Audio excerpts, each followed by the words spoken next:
மாணவர்களே, எல்லாரும் எப்படி இருக்கீங்க? நீட் ஜேஇ எக்ஸாம்ஸ் நெருங்குறதால கொஞ்சம் டென்ஷனா இருக்கா? முதல்ல ஒரு ஆழமான மூச்சை உள்ள இழுத்து மெதுவா வெளியே விடுங்க. பயப்பட ஒண்ணுமே இல்ல.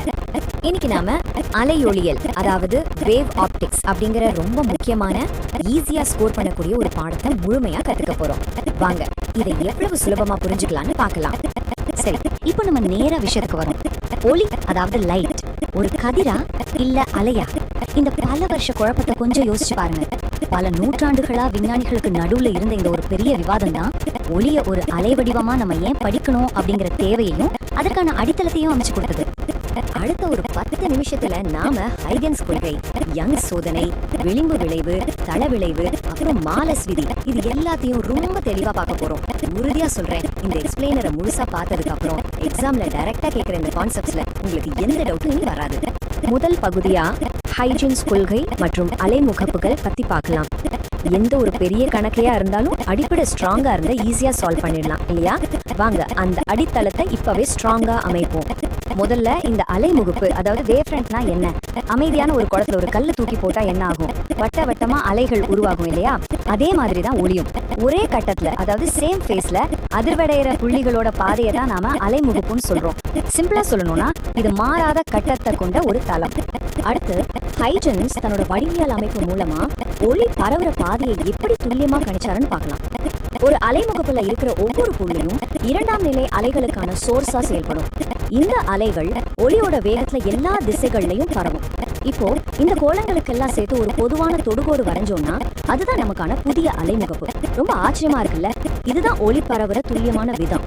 மாணவர்களே, இங்க கொஞ்சம் கவனமா இருங்க. இது ஒரு முக்கியமான VYQ ஏரியா. ஒளி விளக்கல நடக்கும் போது, அதாவது ஒளி அடர்வு மிக ஊடகத்துக்குள்ள நுழையும் போது செங்குத்து கோட்டை நோக்கி வளையும். அதோட அலைநீளம் குறையும், வேகமும் குறையும். ஆனா ஒளியோட அதிர்வெண், அதாவது ஃப்ரீக்வன்சி, ஒருபோதும் மாறவே மாறாது. இது நல்லா ஞாபகம் வச்சுக்கோங்க. எக்ஸாம்ல இது அடிக்கடி கேட்கிற ஒரு ட்விஸ்டான கேள்வி. சரி, இப்போ நம்ம இரண்டாவது பகுதிக்கு போகலாம். குறுக்கீட்டு விளைவு மற்றும் யங்கின் சோதனை. அலைமுகப்பு பத்தின புரிதலோட அடுத்த கட்டத்துக்கு போவோம் வாங்க. ஒளியல் மூலங்கள், அதாவது கோஹெரண்ட் சோர்சஸ்னா என்னன்னு தெரியுமா? 2 ஒளி மூலங்கள் உருவாக்குற அலைகளுக்கு இடையிலான கட்ட வேறுபாடு நேரத்தை பொறுத்து மாறாம அப்படியே நிலையா இருந்தா அதுதான் ஓரியல் மூலங்கள். நம்ம வீட்டுல இருக்கிற சாதாரண 2 பல்புகளை ஒன்னா வச்சா இந்த விளைவு கிடைக்காது. ஏன்னா அவை ஓரியல்போ அற்றவை. அதனால அந்த ஃபேஸை லாக் பண்ண நமக்கு ஒரு சிறப்பு தந்திரம் தேவைப்படுது. அந்த சிறப்பு தந்திரம் தான் தாமஸ் யங் செஞ்ச இந்த அபாரமான எக்ஸ்பெரிமெண்ட். ஒரு பிரகாசமான ஒளி மூலம் எஸ்ங்கிற ஒற்றை துளையை ஒளிரச் செய்து அங்க இருந்து அந்த ஒளி பக்கத்துல இருக்கிற S1, S2ங்கிற 2 துளைகளுக்கு பரவுது. இப்போ இந்த ரெண்டும் ஒரே மூலத்துல இருந்து வர்றதால S1ம் S2வும் லாக் செய்யப்பட்ட ஓரியல் மூலங்களா செயல்பட்டு அதோட அலைகள் திரையில ஒன்னோட ஒண்ணு சூப்பரா இணையுது. செம ஐடியா இல்ல? இது ஆக்க குறுக்கீட்டு விளைவுக்கும் அழிவு குறுக்கீட்டு விளைவுக்கும் உள்ள வித்தியாசங்களை ரொம்ப அழகா விளக்குது. கன்ஸ்ட்ரக்டிவ்ல அலைகள் இன்ஃபேஸா வரும், பாதை வேறுபாடு n லாம்டாவா இருக்கும், அதோட செறிவு உச்சமா, அதாவது 4I0 இருக்கும். அதுவே டிஸ்ட்ரக்டிவ்ல அலைகள் அவுட் ஆஃப் ஃபேஸா வரும், பாதை வேறுபாடு n+of லாம்டாவா இருக்கும், அங்க செறிவு முழுசா 0 ஆகி இருட்டிடும். இது அப்படியே உங்க மைண்ட்ல ஒரு ஸ்கிரீன்ஷாட் எடுத்து வச்சுக்கோங்க. இது எக்ஸாம்ல அடிக்கடி வர்ற இன்னொரு மாபெரும் VYQ பகுதி.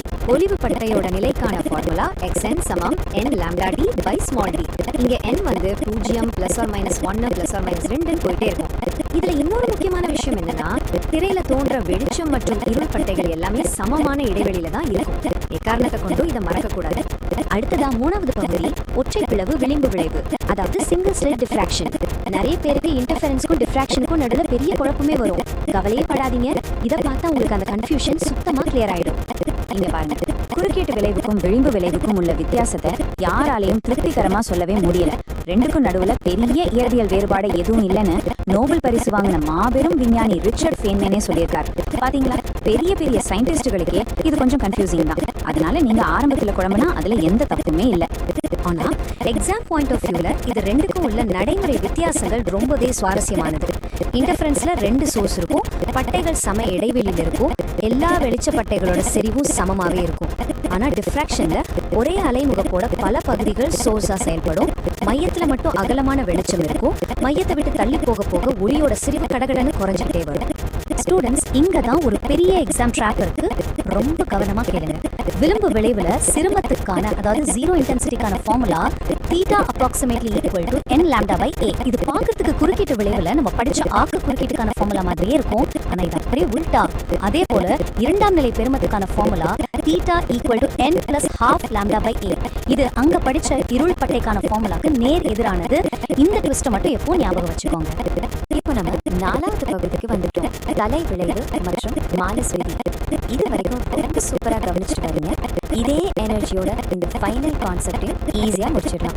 குறுக்கலை அல்லது நேர்கோட்டு தடிவிளைவுற்ற அலை அப்படின்னா என்ன? ஒரு அலையில துகள்களோட இடப்பெயர்ச்சி எப்பவுமே அலை பரவுற திசைக்கு செங்குத்தாகவே இருந்தா அது குறுக்கலை. சவுண்ட் வேவ்ஸ் எல்லாமே நெட்டலைகள். ஆனா நம்ம லைட் வந்து ஒரு குறுக்கலை.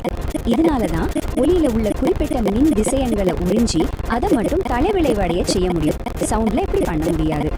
இப்போ ஃபைனல் PYQ அலர்ட்டுக்கு வந்துட்டோம். இங்க ரொம்ப முக்கியமான பாயிண்ட் என்னன்னா, ரெண்டு போலராய்டுகளை ஒண்ணுக்கு பின்னாடி ஒண்ணா வைக்கும்போது வெளியே வர ஒளியோட செறிவை கணக்கிடுற மாலஸ் விதி தான் I சமம் I0 cos ஸ்கொயர் தீட்டா. இந்த ஃபார்முலாவை நல்ல மைண்ட்ல ஏத்திக்கோங்க. எக்ஸாம்ல டைரக்டா கேட்கிற கோணங்கள் பத்தி இப்ப சொல்றேன். ரெண்டு போலராய்டுகளோட அச்சுகளும் இணையா அதாவது தீட்டா 0 டிகிரியா இருந்தா ஒளிச்செறிவு மேக்சிமமா I0 இருக்கும். அதுவே அச்சுகள் செங்குத்தா அதாவது தீட்டா 90 டிகிரியா இருந்தா செறிவு சுத்தமா 0 ஆயிடும்.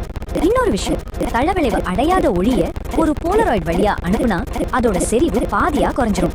இந்த குட்டி குட்டி டீடைல்ஸ் தான் கணக்கு போடும்போது உங்களை காப்பாத்தும். கடைசியா 5வது பகுதி விரைவான மேல்பார்வை. இந்த செஷன் முழுக்க ரொம்ப அருமையா கவனிச்சீங்க.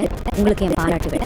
இப்போ எக்ஸாமுக்கு போறதுக்கு முன்னாடி நம்ம பார்த்த முக்கியமான விஷயங்களை ஒரு தடவை ரீவைண்ட் பண்ணி மைண்ட்ல ஃபிக்ஸ் பண்ணிக்கலாம். தேர்வுல அதிக மார்க்ஸ் வாங்கி தர போற கான்செப்ட் இதோ. அலைமுகப்புனா மாறாத கட்டத்தை கொண்ட தளம். ஒளி விலகல்ல அதிர்வெண் ஒருபோதும் மாறாது. குறுக்கீட்டு விளைவுல ஆக்கு குறுக்கீட்டிற்கான பாதை வேறுபாடு n லாம்டா. விளிம்பு விளைவுல சிறுமத்துக்கான condition theta equal to n lambda by a. தல விளைவுல மாலஸ் விதி I சமம் I0 cos ஸ்கொயர் தீட்டா. இப்போ சொல்லுங்க, அடுத்த மார்க் டெஸ்ட்ல உறுதியா +4 மார்க் வாங்குறதுக்கு இந்த ஃபார்முலாஸ்ல எதை நீங்க முதல்ல யூஸ் பண்ண போறீங்க? இந்த கேள்வியோட நான் விடைபெறுகிறேன். நம்பிக்கையோட படிங்க, எக்ஸாம்ல அசத்துங்க.